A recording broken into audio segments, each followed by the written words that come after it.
Welcome back, everybody. This is AndrewDFS, correspondent with FFMetrics. If you like our content, please subscribe to this Twitch channel. We have a main Twitch handle too, at FFMetrics.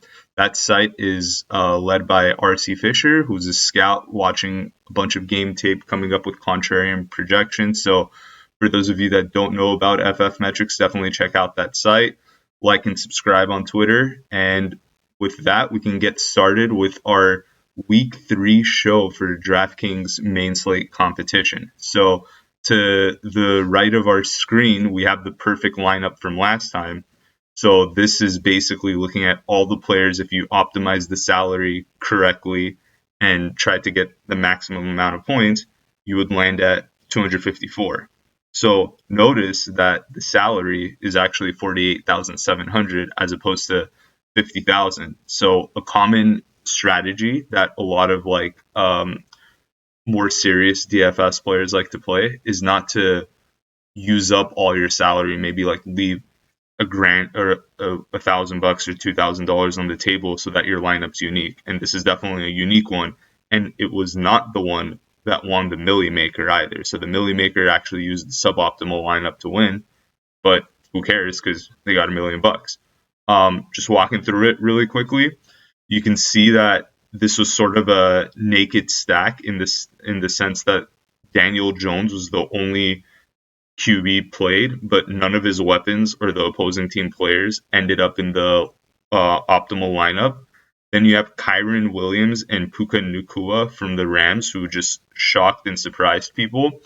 For the Kyren Williams play, I mean, that's more for, I think, very serious DFS players that were throwing in 150 lineups, because before the Mainslate competition kicked off, I think Cam Akers was still projected to play, and then I think at 10:05 Adam Schefter dropped a tweet that, oh yeah, Akers is inactive and probably getting traded. So it was kind of hard to project out Kyren, and he's going up against SF, so that's not one that a lot of people thought about. Another one, Brian Robinson, just dominated Denver. He's the clear back in Washington, getting a bunch of the carries, and we saw it last week. And he has a good matchup this week against Buffalo, so stay tuned for that. We'll talk about him too. Next, receiver-wise, you have Mike Evans, who for the second straight week has been killing it. He's definitely showing why he should get paid by the Bucs. He's their best player, and hopefully he continues to do well for them.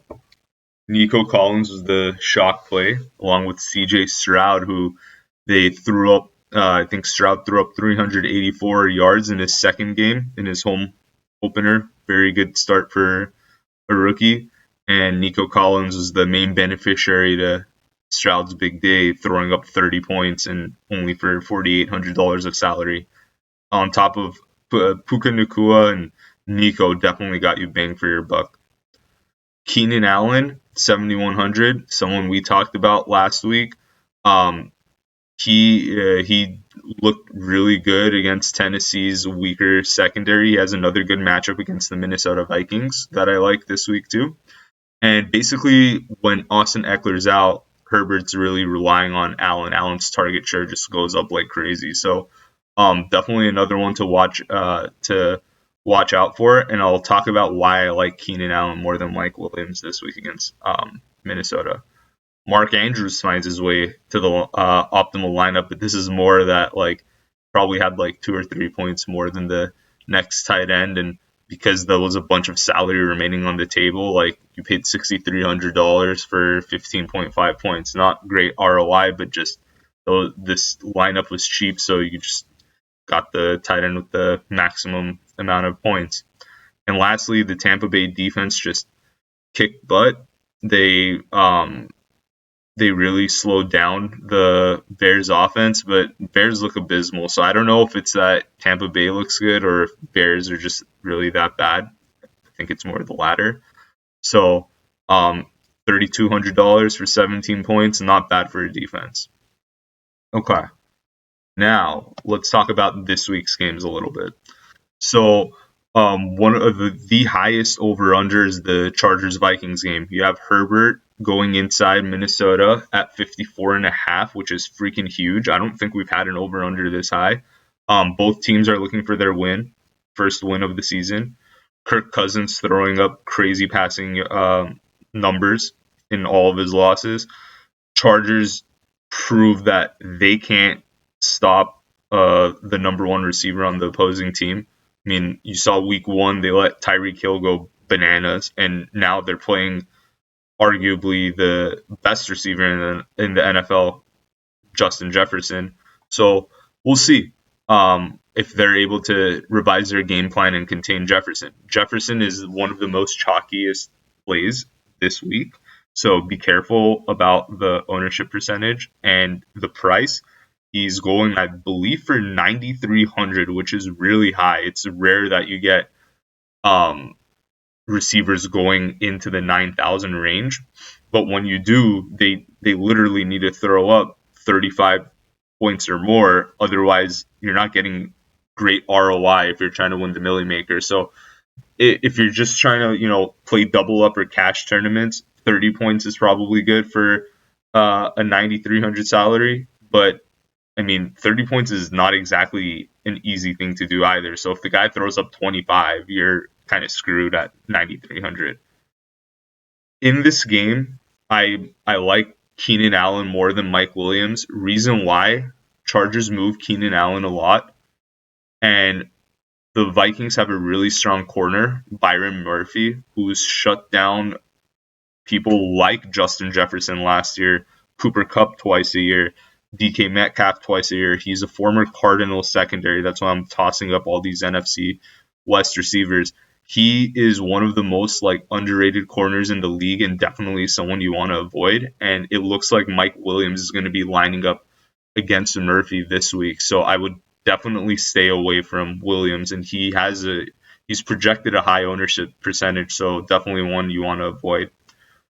On the flip side, for the Chargers, you have Josh Kelly too, on top of Keenan Allen. He's going to be chalky as well, but I can understand that one because the Vikings, they don't really have the best run D in the world, even though they had a strong performance in week one against Rachaad White. I think that was more of a product of the bad Tampa O-line more than the Vikings have a dominant run D. And it could have been more that they wanted Baker Mayfield to beat them, because the week after they let DeAndre Swift just go crazy on them. So if you want to go with Kelly, do it, but just know that he's probably going to be one of the higher owned backs of the week. Titans, Browns, not a ton going on there. I mean, the biggest news coming out of the Browns is the gruesome Chubb injury from last Monday night. Not really looking to play anyone there. If you want to play the defenses, go for it. 38.5. Doesn't really have too many attractive options. Texans, Jags, love this game. I'll talk about it a little bit in more detail later. 44 is the over-under, so that's a mid-size game. Both QBs, CJ Stroud, Trevor Lawrence, they're not going to be too highly owned, especially CJ Stroud. Definitely someone you want to consider in one of the lineups you put into this contest. Patriots, Jets. This is going to be a brutal, low-scoring game. It's probably going to be tough to watch, so only Patriots and Jets fans would appreciate this game. Big rivalry there, but you have two quarterbacks that are amongst the bottom of the league, and the Patriots D usually does really well against Zach Wilson. I think Wilson's 0-4 against Belichick. Belichick usually really knows how to get after him and confuse Wilson. So the Jets are actually, the Jets D is the chalkier play here, just given all their hype from Hard Knocks, whatever. I even thought that they would be a good play against Dallas last week as more of a contrarian look, just given all the talent they had. And Sauce dropped the pick six, that could have saved their day, but game would have been a lot different at least.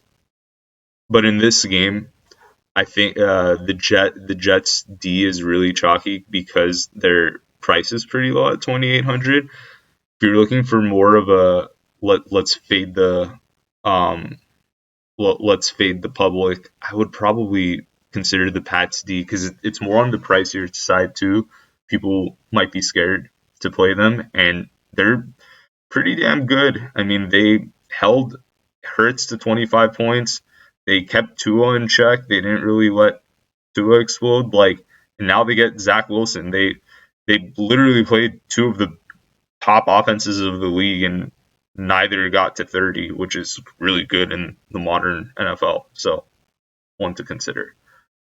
Saints Packers. I don't understand how the Packers are favorited in this game.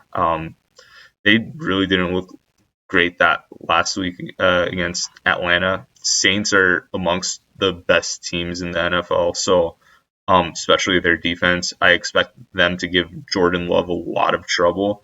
Saints D is one that I like too, as a chalky contrarian play. If you want to also play Chris Olave from this game, that would work too, because some people are starting to come off of him. He's been kind of cold. He got a lot of targets against Carolina, but something's off with that Saints offense. It's probably going to take Carr a little while to get used to his new offense and everything. So I'd be patient with it. I think it'll come around. Broncos Dolphins. Yet Russell Wilson going inside Miami. Broncos are really looking to avoid getting into that 0-3 hole. I think that's when you can really start losing a locker room. Their defense looked great last year. People thought their defense was Super Bowl ready, but this year, I mean, they let Sam Howell just basically run up and down the field in Denver. They couldn't really do anything against Garoppolo either, so they're really not starting on the right foot. And now you play Tua and Tyreek, so that's no fun. That has a over under 47, one of the more that's one of the higher totals this week. So be a little careful of that. Tyreek is also $9,000, so like Justin Jefferson, you're gonna need him to really go crazy in this game. But it could really be like a Mostert type of day where Dolphins are just ball controlling and dominating on defense against the Broncos. So that's certainly a game script that I can see and could really screw over some people. Tyreek Hill and Justin Jefferson, despite their $9,000 price tags, they're both projected to be the highest owned receivers this week. Bills Commanders. I think this one can get tricky. So you have the over-under at 43. Bills favored by 6 to win the game. Commanders are a legit team. 2-0, looking to go for that 3-0 record. If they can defend their house against Buffalo, I think a lot of people will raise their eyebrow and start taking them seriously. So I like the Commanders D a lot.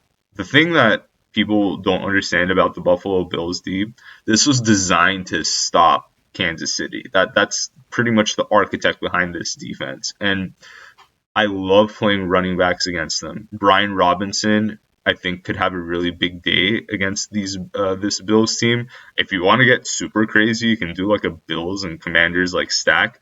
If you think that Josh Allen is gonna mess up in this game, it's really super contrarian, but something I could totally see happening just given the Commanders D line. They got Chase Young back too, so I don't think Allen's gonna have all day to throw. And Emmanuel Forbes, their rookie corner, Commanders rookie corner, he's looking really good too. So I could really see that game going the Commanders' way, being more like a Brian Robinson ball control type of game too, and the over-under indicates it.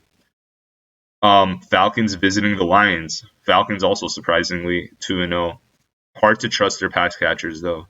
I think if you're going to play something here, it's either Bijan or Algier. Bijan's 7,900. I mean that's a lot to fork over compared to someone like Algier who gets just as much touches but is $2,000 cheaper. So Algier had a quieter week 2, so he's going to have less ownership. Bijan not a lot of people like playing him. So that could be a reason to try to go for him. His price tag's high. That's what um, gets people away from it, but could happen. Another play I like in that game, Goff and Amon-Ra St. Brown. A lot of people, I think, are looking at St. Brown's like injury or whatever, but he was a full participant in Friday's practice. Monitor the injury reports Sunday morning. But if he's a go, I think he can do really good against this Falcons D that really hasn't had any they haven't really played a good quarterback yet. Bryce Young is not starting material in this league, at least not in 2023 behind that Panthers O line. Jordan Love, similar situation. That guy's one of the worst quarterbacks in the league as of today. I'm not saying he won't get better. So now you're going up against Jared Goff. Granted that they're missing two linemen, but Goff is a competent NFL QB. He's got weapons.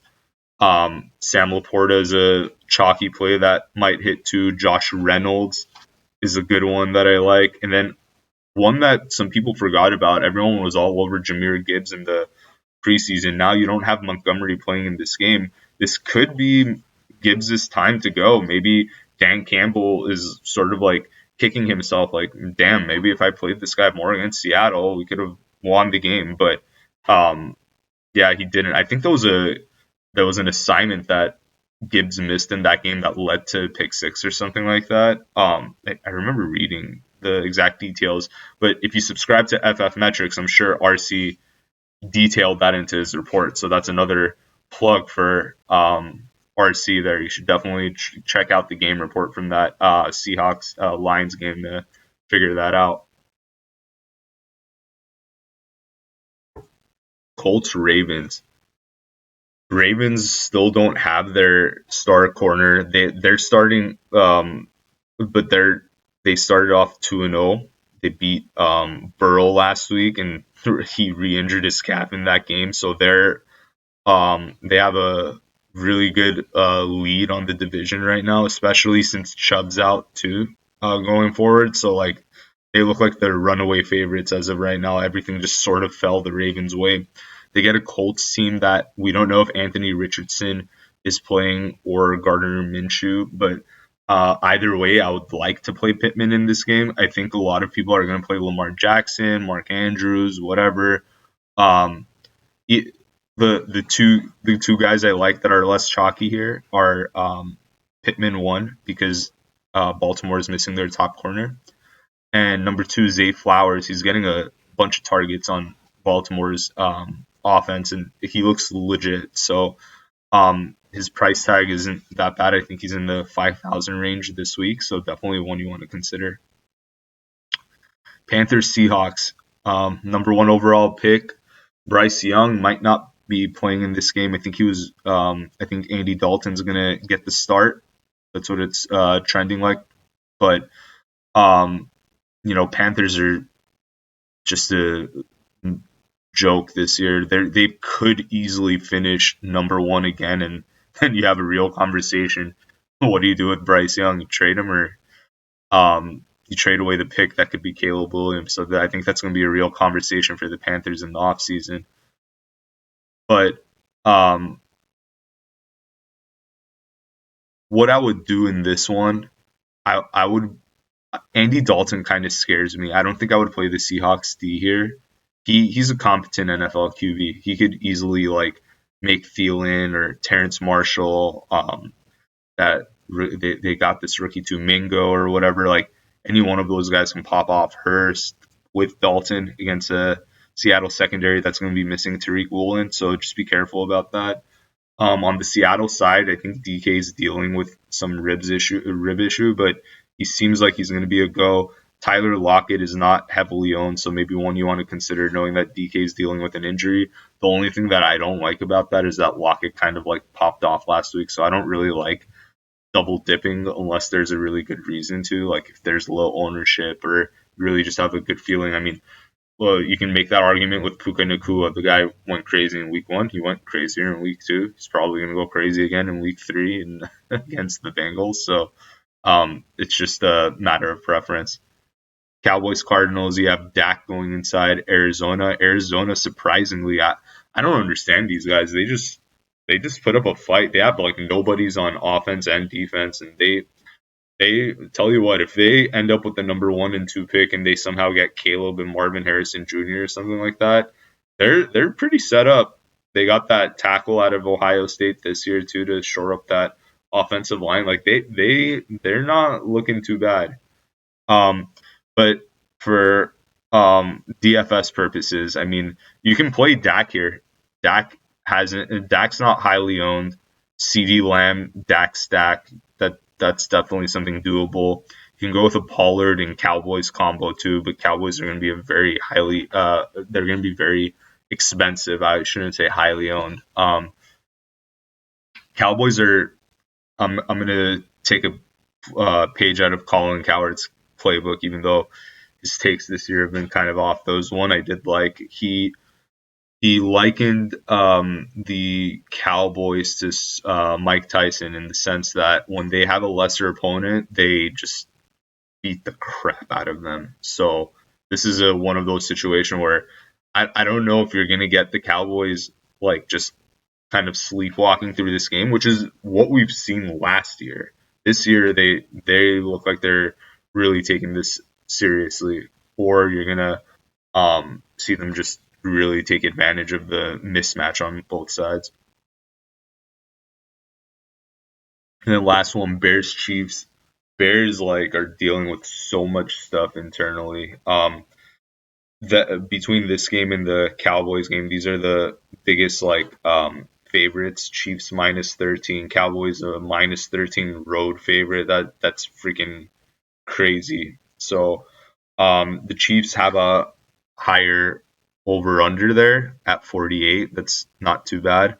I expect the Bears to come out and show some signs of life. I don't think that they're going to lose by 13. I certainly don't think they're going to win, but I think it's going to be between 1 and 12.5. That's probably going to be the Chiefs' margin of victory, and they haven't really looked so great either. So that's pretty much the rundown of all the games. Let's switch over to DraftKings really quick so we walk through some of the stacks I like this week.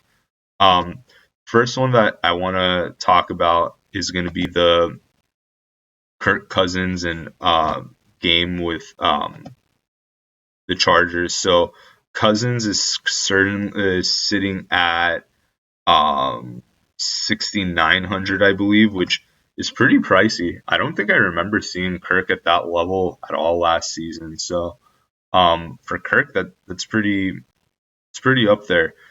On the bring back piece, I like Kelly, but again, I just don't love how much people are going to be all over him this week. I could see him having a good day, so up to you guys if you want to fade the chalker, bite the bullet here. But I think I'm leaning more towards passing on Kelly. On the receiving side, we talked about Justin Jefferson and Tyreek Hill's crazy salary, 9,300, 9,000, like that. That is really high. I don't know that I can do that. I'd rather fade it and put it somewhere else. But I would take Keenan to go a little cheaper, and then maybe for the Vikings, one guy that really hasn't been doing much, maybe this could be his turn, is Osborne. So $4,000 there, and I think he's drawing like, let's click on his icon to see the targets he's drawing. Getting 6 targets a game. He caught a touchdown last week, so I guess I can't say he hasn't been doing anything, but maybe the Vikings will stay away from maybe they'll try to get other people involved because the Chargers are just really honed in on Justin Jefferson. If you want to go with the chalk there, this is what it's going to look like, and then maybe you don't play Allen here, but you could see that if you went with a Cousins, Allen, Jefferson stack, that only leaves you about like 4,300 per position for the rest of your team. So that really puts you behind the 8 ball there. I don't know how much I love that. On the flip side, you could also do something like it's totally fine to do something like this. You can go Kirk if you don't trust any of the you don't know where the Vikings receivers are going to be at. You just think it's going to be totally distributed, you can just do a bring back piece. That's fine. Some lineups have that. You saw last week that the naked stack was the optimal lineup. But you could also just do Herbert.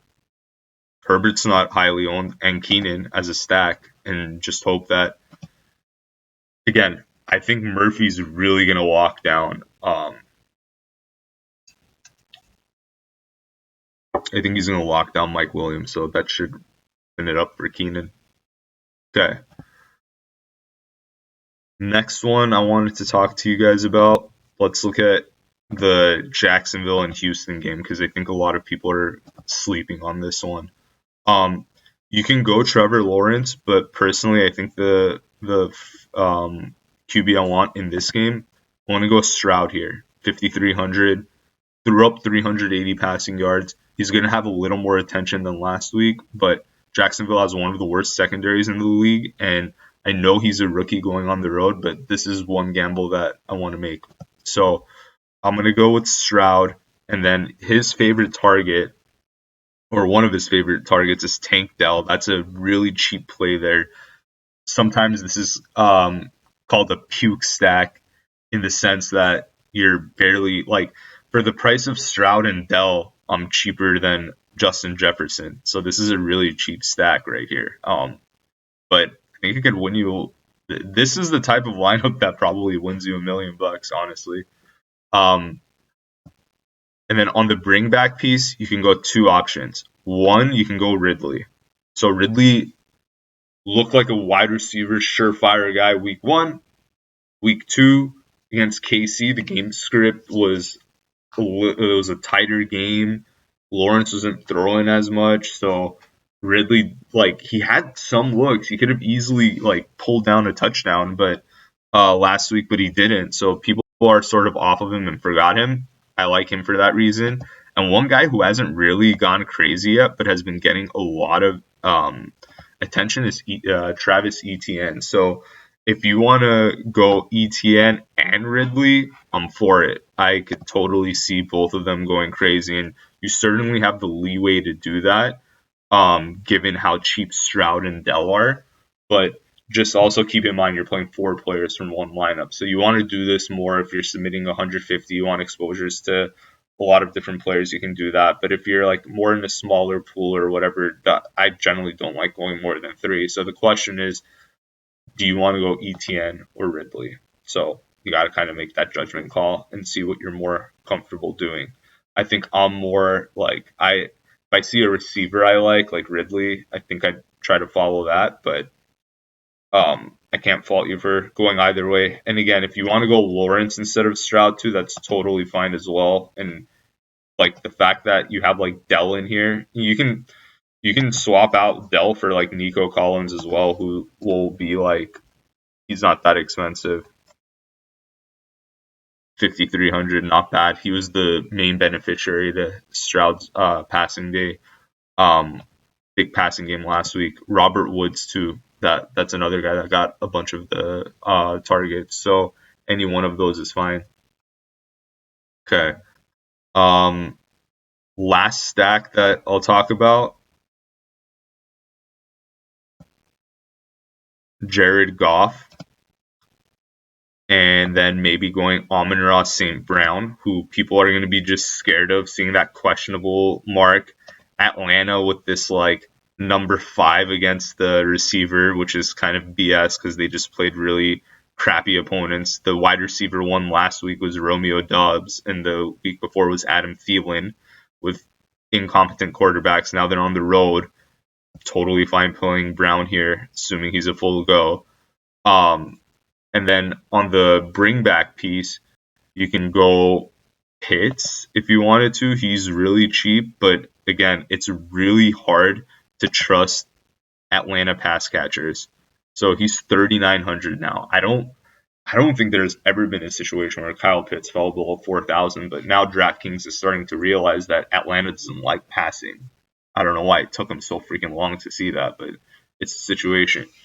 I'll tell you something about Kyle Pitts, though. You put this guy with Patrick Mahomes, Joe Burrow, Josh Allen, and they'll think he's a better version of Kelsey. this guy's getting wide open, but the QB is so incompetent. The play calling does not put him in good positions, and he just can't seem to have like a really big game, but he's capable of it. So if the defenses finally wise up and say we are only gonna be playing to stop Bijan and we don't care about anything else, Ritter, you have to beat us. Kyle Pitts and Drake London all of a sudden get life. But if you wanted to just play a stack like this, where you just go Goff, do it. Goff and St. Brown. That's a good one too. Laporta's going to be a chalky play, but I do like him a lot as well in that game. And we also talked about Gibbs, but obviously we don't want to play all four of these guys at the same time, right? Like that's a little too much. I don't think they're going to stomp over Atlanta that way. Certainly possible though, because I don't think that Atlanta's a real 2-0 team. Last person that I like from that game, I also like Josh Reynolds, who's getting a lot of looks. So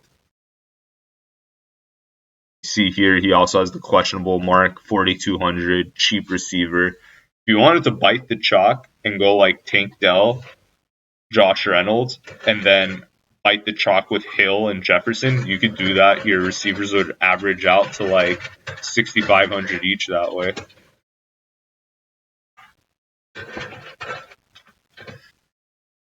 Now, let's talk about other receivers that I like. So I talked about Lockett in the intro, but I also really like Lamb because people haven't really, even though he had a good game against Sauce last week, I feel like people are kind of sleeping on him, maybe at his price tag, or that everyone's just infatuated with the crazy matchups that Justin Jefferson and Tyreek Hill have.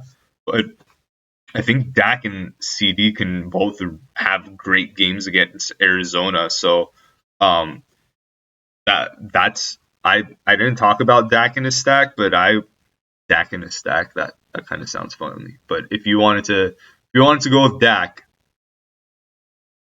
I certainly support that as well. So CD's one that I like.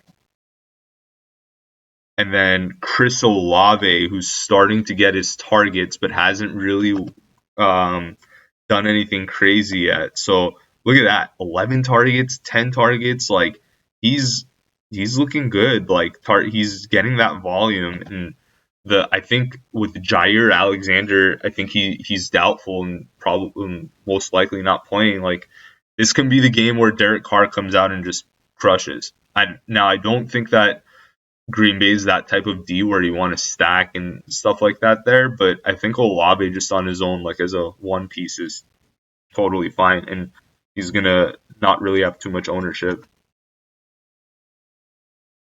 And then lastly, we talked about Lockett. I'd monitor that. He's a little bit trickier because you really don't know which Metcalf you're gonna get.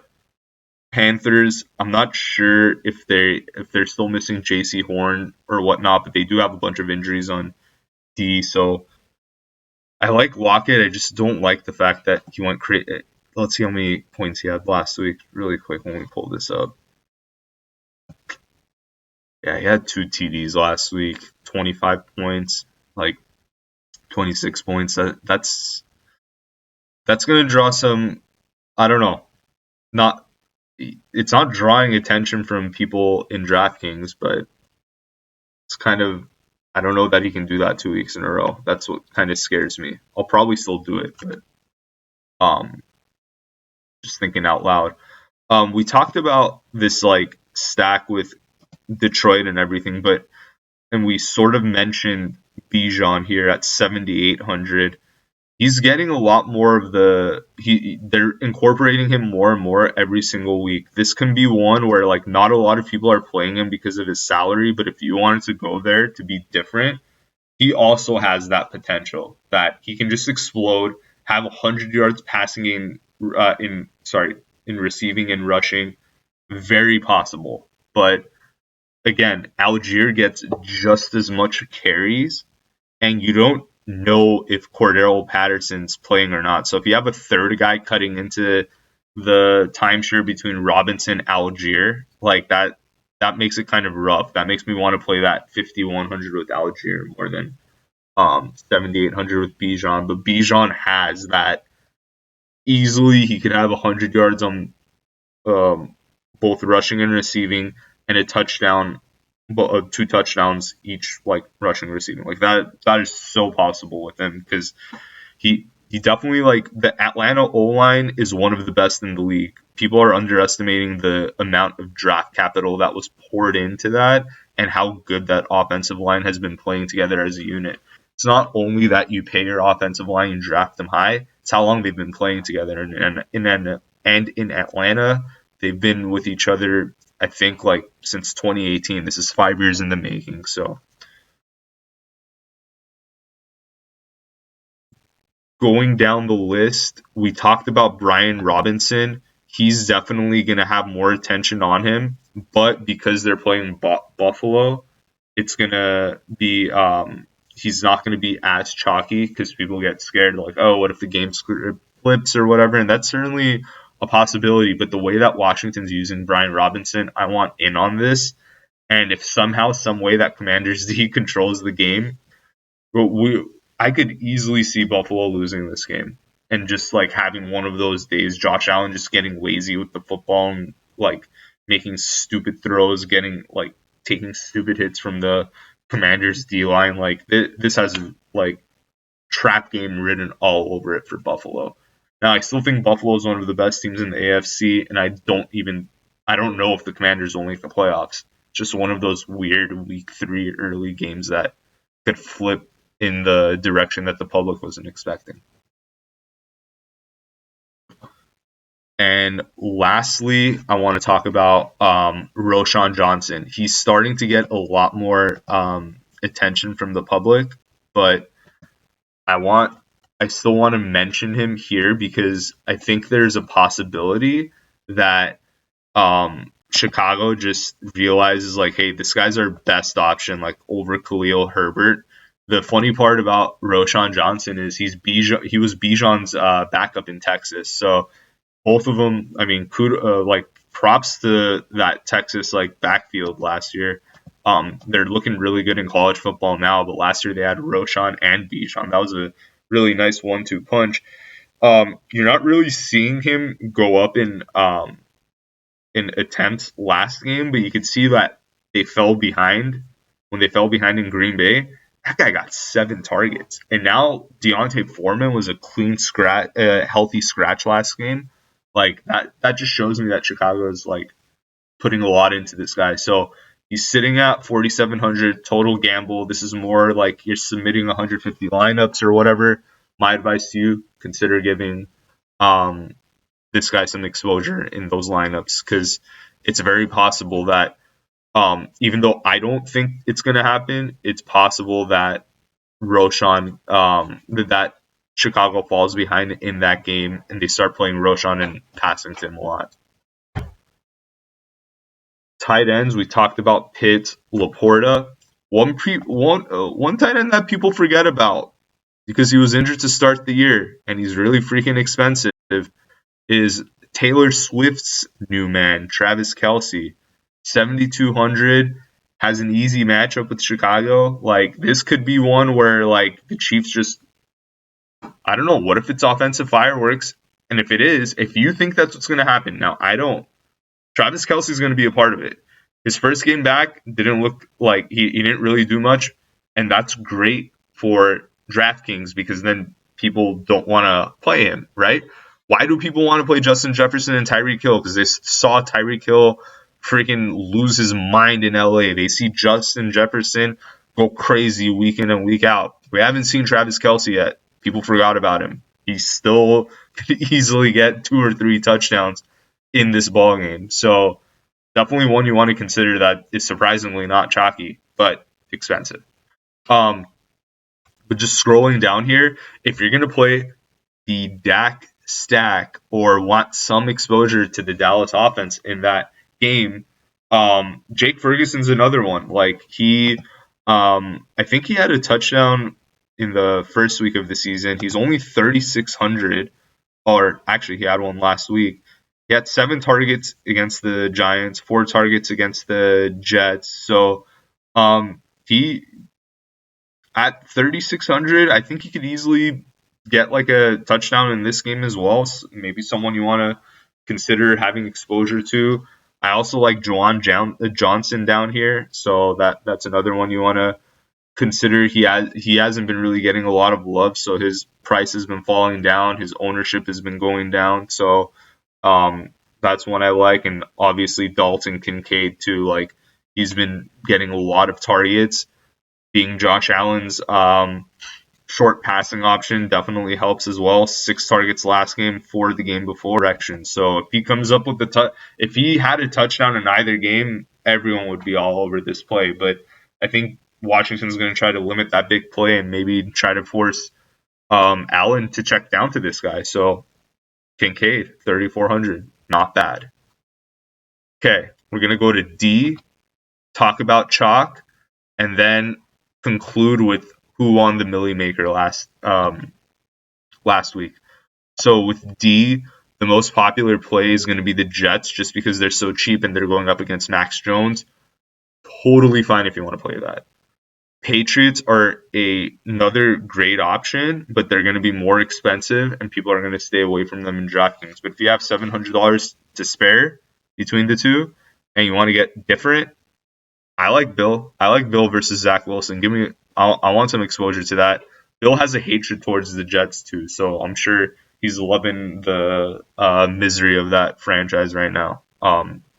So the other defense I want to talk about, the Saints D, I think is going to be underplayed in DraftKings as well.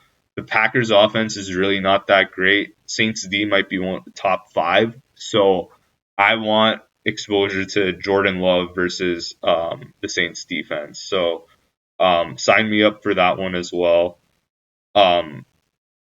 Let's talk about chalk. So the chalkiest play of the week this week is going to be Patrick Mahomes. And I think people are just expecting that Kansas City is going to just come in and stomp on Chicago. Kansas City hasn't really been fluid. So I don't know that you want to invest that much in Mahomes yet without really seeing more data. I could see it on Kelsey's side, like a Mahomes Kelsey stack, like it's contrarian in the sense that Kelsey is not being played, but Mahomes is going to be the highest owned QB, so it's like it kind of washes itself out. I would avoid that. Josh Kelly, everyone's going to be all over that, but I'm not entirely sure that Chargers are going to try to attack Vikings through the ground. I could see them try to get Keenan Allen loose. I could see that happening, but it's not one where I see obvious like red flags either. So it's not one like Mike Williams is also a chalky play. I would not play with Mike Williams. That I see red flags. This one, it's a good matchup. He's cheap. I probably will fade him, but part of me wants to play him too. Like it's tough. It's tough to draw the line in between when you should fade and when you should bite the bullet. Tyreek Hill and Justin Jefferson both should have more than 40% ownership. You're not gonna if you start both, you're not gonna be different. You better hope that they each put up 40. They certainly have the capability to do that, but I think I'm going to pass on both as well in most of my lineups. Have very minimal exposure to them. Evan Engram is going to be the chalkiest tight end, and that's because of his matchup against Houston. I don't really understand that, to be honest with you. I think that might change as we get closer to kickoff. But yeah, I mean, I don't mind playing Evan Engram as well. Like in the chalk, I rather bite the bullet with chalk with tight ends and running backs versus a receiver. I want to find because those positions don't really explode. It's certainly possible that they do. Like we saw, I think the best tight end performance we saw last year was TJ Hawkinson against the Seahawks, but And then lastly, the Jets and Bills are going to be the highest owned defenses. With the Bills, I would be careful of that. Like just playing against the Commanders, that's going to be tough traveling on the road. I don't think I see red flags in that one. That's chalk I would avoid. But I would bite it with the Jets. If you're high on the Jets, Mac Jones doesn't look like a starting quarterback in this league. So, okay, let's jump into the main slate winner. We talked about how um, we talked about this a little bit in the Thursday night preview, but this was the winner from the DraftKings Millie Maker contest last week. So the winner was Sports King 101, got $1,000,000, and he did this with a Daniel Jones, Saquon Barkley, and Darren Waller stack. Now, Barkley and Waller definitely not the best plays at those positions, but that's a stack he went with. No bring back pieces. If you want to go back to Arizona and do Dak, Pollard, and Lamb, like that is the equivalent of what this guy just did, I could see that happening too. Rashad White and running back. We love Rashad White on this show. I played him last week as well. He's one of the most underrated guys, and he went up against a really good matchup. So he did really well last week. Then you have Keenan Allen, who exploded. Christian Kirk, who had no targets in week 1 or barely any targets. I don't know if he had any catches. And then he just exploded in week 2. That's what you're looking for. You're looking for the guys that like did nothing 1 week and then exploded the next week. Then Nico Collins exploded with CJ Stroud, as we talked about. And then Zach Moss in the flex, a running back in the flex. That's gutsy too. I usually go to receiver there to get more explosion. So that was a good move by Sports King 101 and Tampa Bay defense to wrap it all up. So congrats to him. I really hope somebody watching this show gets that $1,000,000 prize. And something that I told you, or a little tidbit, sticks in your head when you're making the lineup and you somehow land there. So thank you all for listening. Continue, if you like this content, continue to subscribe, follow me, like our posts on Twitter. Again, I'm a correspondent with FFMetrics, so visit our site, ffmetrics.com. Our Twitter handle is @FFmetrics. And best of luck to your all your betting ventures in week 3. And with that, we